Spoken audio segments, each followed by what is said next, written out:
ഓം നമോ ഭഗവതേ വാസുദേവായ. പ്രിയ സജ്ജനങ്ങളെ, എല്ലാവർക്കും നമസ്കാരം. സത്സംഗവേദിയിൽ നമ്മൾ ശ്രീമദ് ഭഗവത്ഗീതയിലെ 9-ാം അധ്യായമായ രാജയോഗത്തിലെ 23 ശ്ലോകങ്ങളാണ് പൂർത്തിയാക്കിയത്. ഇന്ന് നമുക്ക് 24-ാമത്തെ ശ്ലോകം നോക്കാം. അഹം ഹി സർവയജ്ഞാനാം ഭോക്താ ച പ്രഭുരേവ ച ന തു മാമഭിജാനന്തി തത്വേനാതശ്ച്യവന്തി തേ. ഹി എന്തുകൊണ്ടെന്നാൽ അഹം ഏവ ഞാൻ തന്നെയാണ് സർവയജ്ഞാനാം സകല യജ്ഞങ്ങളുടെയും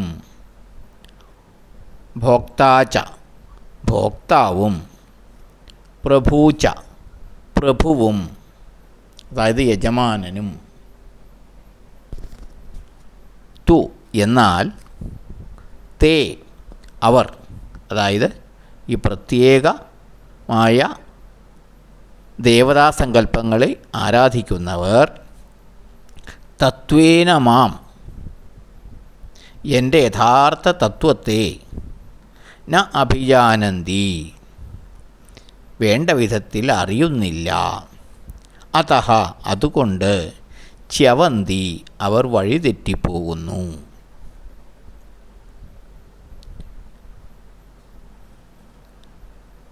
എന്തുകൊണ്ടെന്നാൽ ഞാൻ തന്നെയാണ് ഈ സകല യജ്ഞങ്ങളുടെയും ഭോക്താവും പ്രഭുവും അഥവാ യജമാനനും.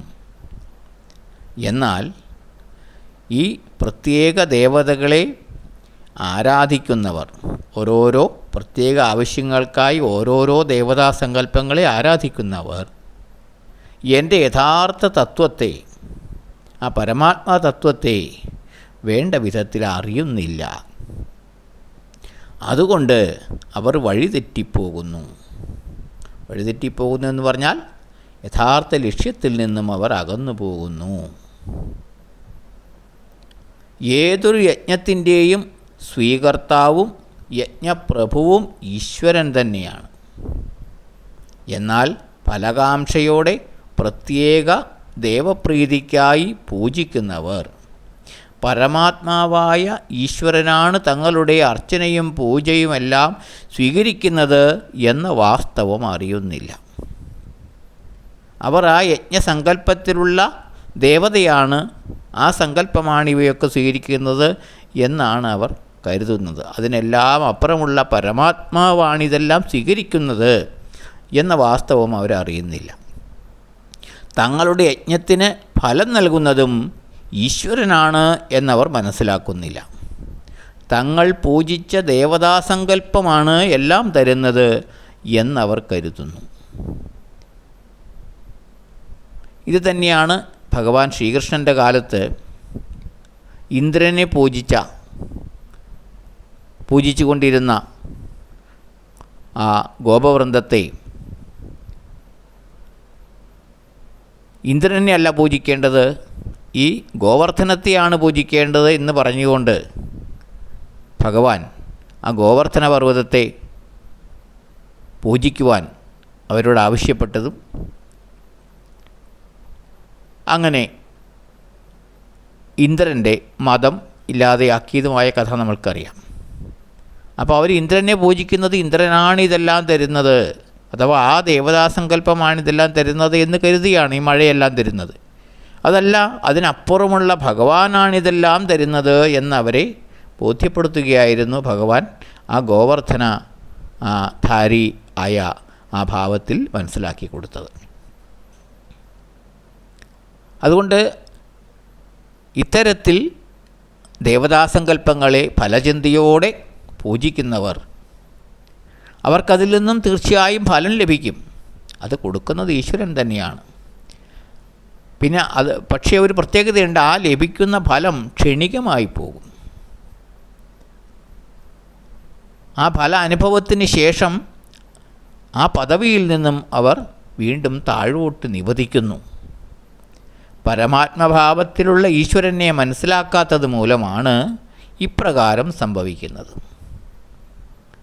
അവരാ ദേവതകളിൽ ഉറച്ചു നിൽക്കുന്നു. പക്ഷേ അതിനപ്പുറത്തുള്ള പരമാത്മ ചൈതന്യത്തെ, ഈശ്വരനെ മനസ്സിലാക്കുന്നില്ല.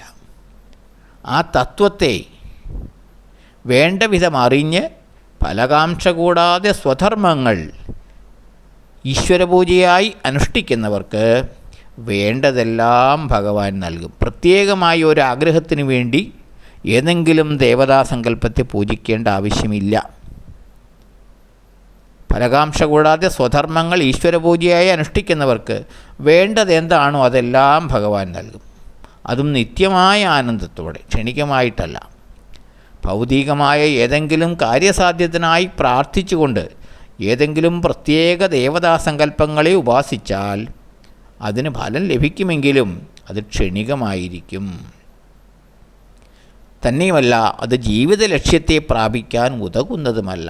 അതായത് ഈശ്വര സാക്ഷാത്കാരമെന്ന മനുഷ്യജീവിത ലക്ഷ്യത്തെ പ്രാപിക്കാനും ഈ ദേവതാപൂജകൾ ഉതകുന്നതല്ല. അതുവഴി ഭൗതികതയിൽ തന്നെ വീണ് ഉഴലുക മാത്രമേ ഫലമുള്ളൂ. അതുകൊണ്ട്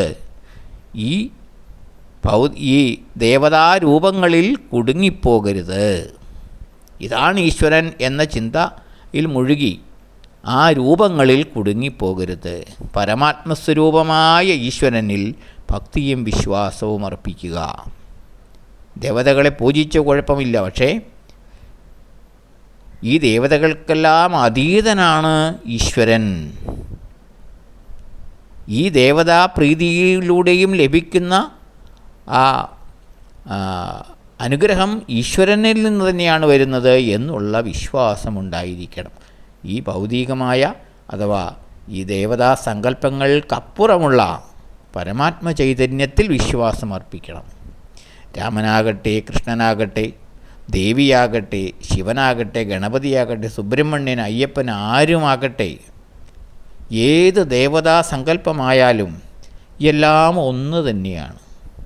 ഇവയെല്ലാം ആ പരമാത്മ ചൈതന്യത്തിൻ്റെ വിവിധ ഭാവങ്ങളാണ് എന്ന തത്വം അറിയണമെന്ന് മാത്രം.